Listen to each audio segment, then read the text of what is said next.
Roster क्यों नहीं लगता? चक्कर है भाई, चक्कर है। नौकरियों में रोस्टर भाई चक्कर है। नौकरियों में रोस्टर क्यों नहीं लगता? चक्कर है भाई, चक्कर है। दलित विरोधी सरकार हो बर्बाद, हो बर्बाद, हो बर्बाद। दलित विरोधी सरकार हो बर्बाद, हो बर्बाद, हो बर्बाद। एससी पे चर्चा क्यों नहीं होती? चक्कर है भाई, चक्कर है।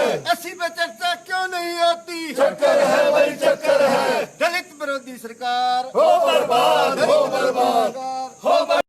दलितों का शोषण बंद करो, बंद करो, बंद करो। दलितों का शोषण बंद करो, बंद करो, बंद करो। एससी विरोधी सरकार हो बर्बाद, हो बर्बाद, हो बर्बाद। एससी विरोधी हो बर्बाद, हो बर्बाद, हो बर्बाद। ओबीसी विरोधी सरकार हो बर्बाद, हो बर्बाद, हो बर्बाद। ओबीसी विरोधी सरकार हो बर्बाद, हो बर्बाद, हो बर्बाद। एससी विरोधी सरकार हो बर्बाद, हो बर्बाद, हो बर्बाद। दलितों पे चर्चा क्यों नहीं होती? चक्कर है भाई, चक्कर है। दलितों पे चर्चा क्यों नहीं होती? चक्कर है भाई, चक्कर है। ओबीसी का रोस्टर क्यों नहीं होता? चक्कर है भाई, चक्कर है।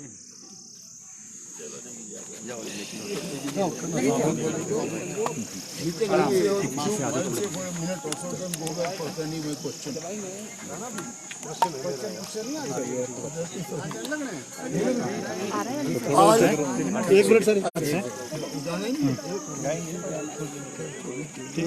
जी सर। आज कांग्रेस पार्टी की तरफ से हमने सदन में नियम 67 के तहत एडजॉर्नमेंट मोशन दिया है कि सारा काम रोककर दलितों के ऊपर जो अत्याचार हो रहे हैं, जनजातियों के ऊपर जो अत्याचार हो रहे हैं और जो सरकारी या दूसरी नौकरियों में जो रोस्टर नहीं लगाकर चोर दरवाजे से जो नौकरियां प्रदान की जा रही है, चाहे वो आईपीएच में है, चाहे किसी भी विभाग में है, उसमें आउटसोर्स में है, उनमें रोस्टर का जो प्रावधान नहीं किया गया है, उस मुद्दे को लेकर हमने और विशेषकर हमारे कर्नल गंगाराम शांडिल जी ने, नंदलाल जी ने और मोहनलाल ब्राक्टा ने जो है, हमने जो है चारों ने जो है नियम 67 के तहत जो है माननीय अध्यक्ष महोदय को जो है नियम अनुसार जो है हमने नोटिस दिया। परंतु नोटिस देने के बावजूद में ये वर्तमान सरकार जो है, जो हिमाचल प्रदेश की जनसंख्या का दलित, ओबीसी और जनजाति मिलाकर जो है 32 से ज़्यादा परसेंटेज पर है, 40 से ऊपर परसेंटेज जनसंख्या की है, इन लोगों के मुद्दों पर जो है सदन के अंदर चर्चा नहीं करना चाहते। हम ये पूछना चाहते हैं सरकार से कि क्या कारण है कि हमारे मुद्दों पे आप बात करना नहीं चाहते, सदन में इसकी चर्चा नहीं करना चाहते। छोटे मोटे मुद्दों को तो आप बड़े जो है इसमें बहुत समय लगाकर उसमें चर्चा करते हैं, परंतु आज दलितों के लिए जो एससी कंपोनेंट प्लान है जिसमें करीब 1100 करोड़ से ज़्यादा है, उसका जो आवंटन है डीसीओ के माध्यम से किया जा रहा है और दलितों के इलाकों में ये पैसा खर्च होना है। वो पैसा जो है दलित समाज से जो हम चुने हुए हमारे जो विधायक आते हैं उनको जो है उसमें किसी किस्म का जो है उन पैसों के आवंटन में, उसके संचालन में हमें जो पूछा नहीं जाता। इसी तरह से ट्राइबल सब प्लान है, उसमें भी जो है खासकर जिला किन्नौर के जब मैं बताऊं तो वहाँ पर जनजाति क्षेत्र का जो सब प्लान है उसमें सभी जगह पे विधायकों को जो है, अन्य जो जनजाति क्षेत्र है उसमें विधायक को जो है चेयरमैन बनाया, किन्नौर में जो है डीसी को चेयरमैन बनाया। ये भेदभाव किया जा रहा है और इस विषय पर जो है, गंभीर विषय पर जो है ये सरकार चर्चा से भाग रही है। यही हमारा आरोप है और ये सरकार जो है, जयराम की जो सरकार है, बीजेपी की सरकार है, ये दलित विरोधी है, ये जनजाति विरोधी है, ये ओबीसी विरोधी है। कर्नल साहब आप इस प्रकार से हमारे पूर्व उपाध्यक्ष और सीनियर लीडर जगत सिंह नेगी जी ने आपसे बात की। मेरा मानना है कि इन्हें कभी ये नहीं समझना चाहिए कि भाई जो रिजर्वेशन है it's a poverty alleviation programme. It is not सो।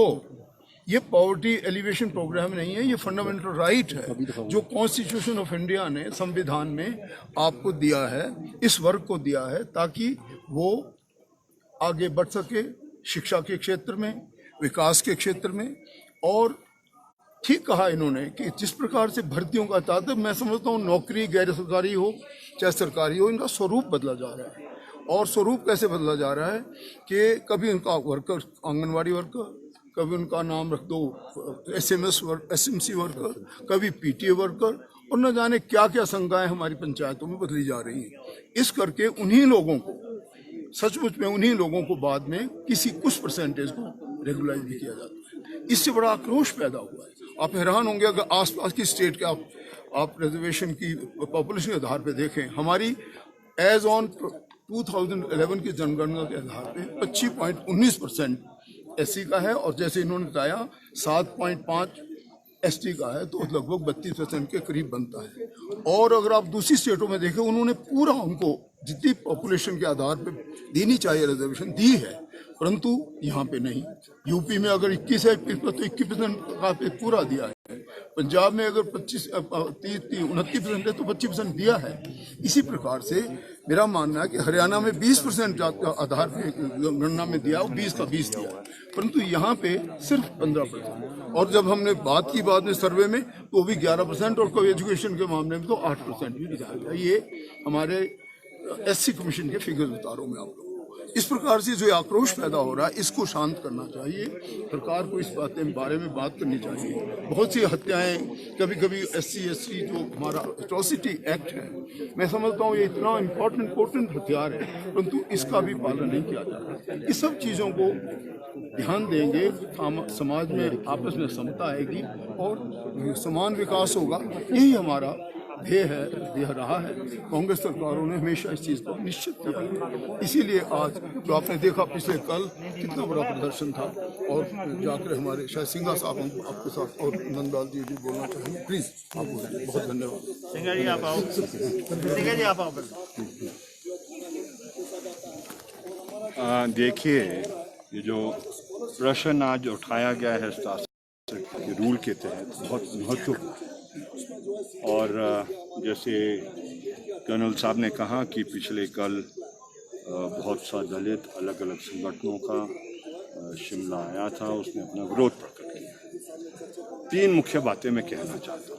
पहली बात है कि जो हमारा राजनीतिक सिस्टम है और जो हमारा ये एडमिनिस्ट्रेटिव सिस्टम है, ये संवेदनशील नहीं है दलितों के मसलों को लेकर।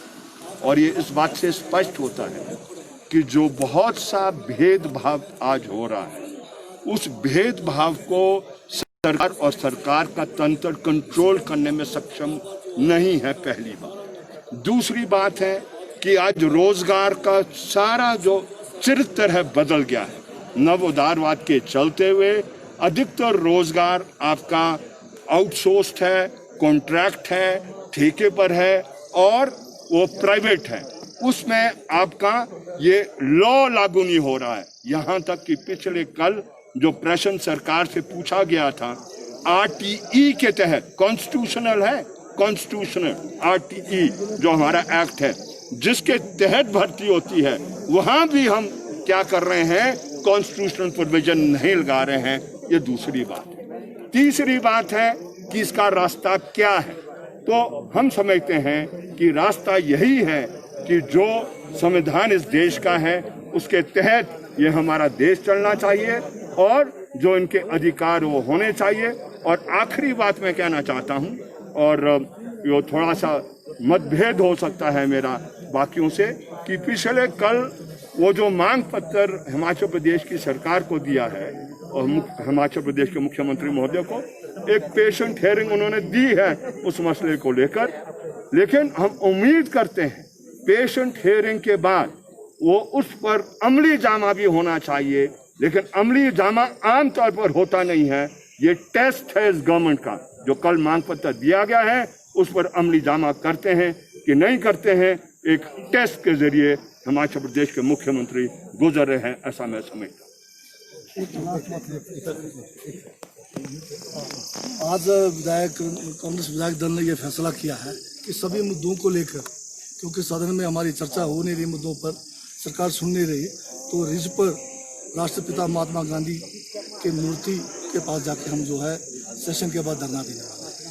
सर वहीं यदि बात की जाए, अध्यक्ष ने, स्पीकर ने भी ये कहा है कि पहले से ही मंशा थी कहीं ना कहीं वॉकआउट की, और प्रश्न अपनी बात रखने से पहले ही सरकार पे ये आरोप लगाया कि सरकार चर्चा नहीं सुनेगी। क्या नहीं, मुझे लगता नहीं कि स्पीकर साहब ने कैसे पूर्वाभ्यास ले लिया है, क्योंकि हमने तो नोटिस दिया है और जो हमारी यहाँ पर नियम बने हैं उसी के तहत हम नोटिस देकर चर्चा मांगते हैं। उसमें कोई प्री प्लानिंग की तो बात ही नहीं होती है। हमने अपने मुद्दे रखने नियम के तहत रखे।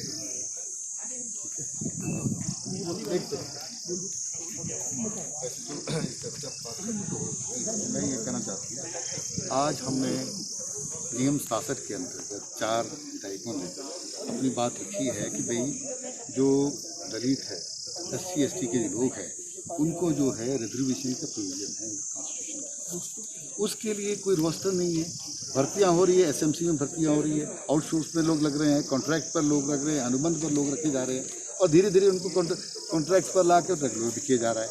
तो इन नौकरियों में, इन भर्तियों में कहीं भी कोई रोस्टर नाम की चीज़ नहीं है, जबकि कॉन्स्टिट्यूशन प्रोविजन है, फंडामेंटल राइट है। जितने अनुसूचित जाति के लोग हैं, अनुसूचित जनजाति के जो लोग हैं, उनके लिए रिजर्वेशन का प्रोविजन है नौकरी में जाने के लिए। तो सरकार को कोई चिंता नहीं हो रही है। अब हम यही बात आज रखना चाहते थे कि इस पर चर्चा की जाए, क्यों ये रिजर्वेशन का जो रोस्टर है ये क्यों चालू नहीं हो पा रहा है। हम ये रोस्टर ये रखना चाहते थे, माननीय हमारे जो स्पीकर महोदय हैं उन्होंने इस पर चर्चा नहीं दी, तो हमको मजबूरन वॉकआउट करना पड़ा, क्योंकि ये रोज़ पूरे हिंदुस्तान में है, पूरे हिमाचल में है, अलग अलग स्टेट्स में अलग अलग तरह के रिजर्वेशन का कोटा फिक्स है। तो ये जो यहाँ हिमाचल में है वो nobody is bothered, government को कोई चिंता नहीं है कि सरकार का तंत्र के अंदर सोच होनी चाहिए कि भाई एक पर्टिकुलर कैटेगरी के लोग हैं उनको जो है रिजर्वेशन नहीं मिल रही, तो क्या सरकार को नहीं मालूम है बात। तो हम ये बात उनको बताना चाहते थे आज डिबेट के जरिए, मगर आज उन्होंने मौका नहीं दिया हमको और हमको मजबूरी में है वॉकआउट। तो ये आप कांग्रेस के जो विधायक थे उनको सुन रहे थे, जिनका साफ तौर पर कहना है कि मजबूरी में आकर जो है ये फैसला लेना पड़ा और सदन की कार्रवाई से वॉकआउट जो है वो विपक्ष ने किया है, क्योंकि सदन के अंदर जो है SC SC जो समुदाय से जुड़े हुए जो लोग हैं उनको जो है उनके अधिकारों से वंचित किया जा रहा है। उस मामले को लेकर जो है सदन में चर्चा नहीं दी गई, जिससे नाराज होकर इन्होंने जो है सदन से वॉकआउट किया है। और साथ ही क्योंकि सदन के अंदर जो है बात को सुना नहीं जा रहा है, इसलिए जो है कांग्रेस विधायक दल ने निर्णय लिया है कि वो रिज पर जो है महात्मा गांधी की प्रतिमा के बाहर के नीचे जो है एक धरना प्रदर्शन करेंगे सत्र के समाप्त होने के बाद। तो ये कहीं ना कहीं आज का दिन गहमा गहमी वाला जरूर है, जिस तरह से प्रश्न से पहले ही विपक्ष ने जो है आज सदन की कार्रवाई से वॉकआउट जो है वो कर दिया है। तो फिलहाल के लिए इतना ही। आप बने रहें पंजाब केसरी हिमाचल के साथ।